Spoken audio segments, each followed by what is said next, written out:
Tell me, where did you get that beautiful cape?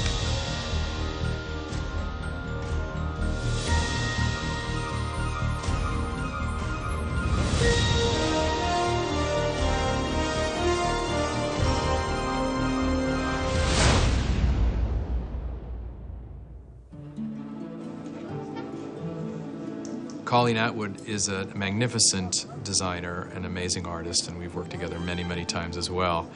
And she understands coming from a different angle for things. And she knew that we were working with so many different kinds of characters and that they all had to sort of crisscross, but I really didn't want sort of a uniform look. Because it's a fantasy world, Colleen Atwood really got to play with the costumes. She chose a time period for each character to exist in, so everything just felt a bit off. So I was able to visit all kinds of places for inspiration and ideas, like folk art, fantasy, you know, kind of real research. So it was a really fun combination for me. Milky White must be taken to market. Mother, no, he's the best cow in the world. Was. Jack and Jack's mother, sort of turn of the century, sort of poverty, kind of rural people. Cinderella and Cinderella's Prince are sort of a romantic, kind of almost nouveau sort of period. Good day, young lady. And what might be in your basket? Johnny Depp really loved Tex Avery, a cartoonist and animator. And Tex Avery did Bugs Bunny and Daffy Duck, but he also created this wolf in the zoot suit that we all know. And Johnny loves that wolf, and he said, I would love to play it in a zoot suit. Hello, little girl. What's your rush? You're missing all the flowers. So I sort of set the wolf within the sort of parameters of the late 30s kind of fairy tale illustrations.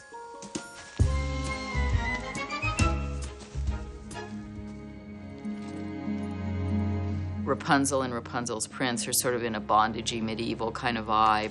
Are you all right? Why did you run off? I was afraid. I never forget seeing Rapunzel's costume for the first time. This beautiful pink fabric, and it was like she was bound, you know, by all these restraints.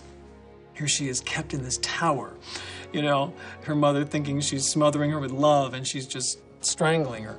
And it's just those kind of details. How can they not inspire, you know, the actor as well as everyone around? These must be the witches' beans. We'll take them with us. We? Yes. We? The baker and the baker's wife are sort of the wholesome sort of Victorians. Sorry I lost the cow. I shouldn't have yelled. We very much wanted the baker's wife not to look too put together. You know, we wanted it to seem like she'd made her clothes out of whatever she could find, whether it's the curtains or a rug or a piece of material she found in the street.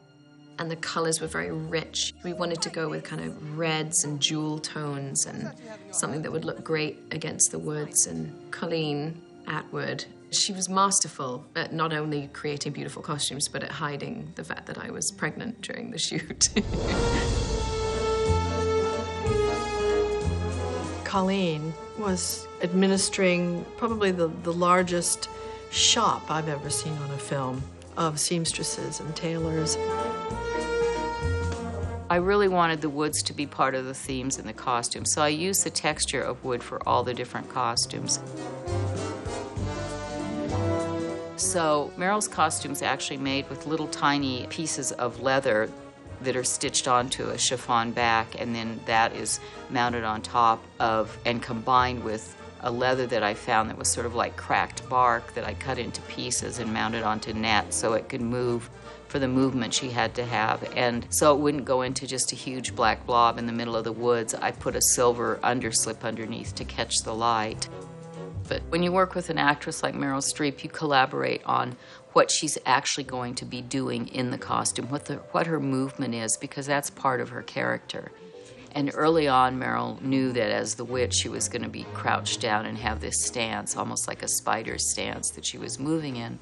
So I had to make sure that the costume kind of worked for her, for the kind of movement she had to do. The work is so imaginative and free and gesturally dramatic and beautifully thought out and beautifully made. You wish to have the curse reversed? I'll need a certain potion first. Peter King designed the hair and the look of the characters, which was wonderful, and he knows how to work specifically for actors, make them feel comfortable, and he has such taste. You know, it's one of the most important things when you're doing hair and creating a design, that it feels true. We wanted to make them look like they were in a fairy tale in one way, but to also keep them sort of looking modern. You don't want to, with a piece like this, you don't want to alienate your audience too much. So a lot of the hair is sort of very modern, really. I mean, it's not what you call period. I mean, stepmother and the stepsisters are different. They're completely crazy. But we can be with them because they're quite sort of ridiculous as characters, so it's great. We can have fun with them. I've known Roy forever. He does Meryl's work, and you see what he was able to do with her. Roy Helland, who's my hair and makeup designer, he's amazing, and he's created two very distinct looks for The Witch and The Witch Transformed. You're not good, you're not bad, you're just nice. Meryl had a big input in what she wanted. She was influenced by the idea of a blue enchantress, something, the blue fairy kind of thing. You know, that was something that was important to Meryl. And I really like collaborating with the actors. I want them to be part of the creation. I've had a great time with it because when you come to those kind of characters, everyone's interpreted them through time, and it's a great creative license to sort of do something that people will realize who you're doing, but you don't have to do what's been done before.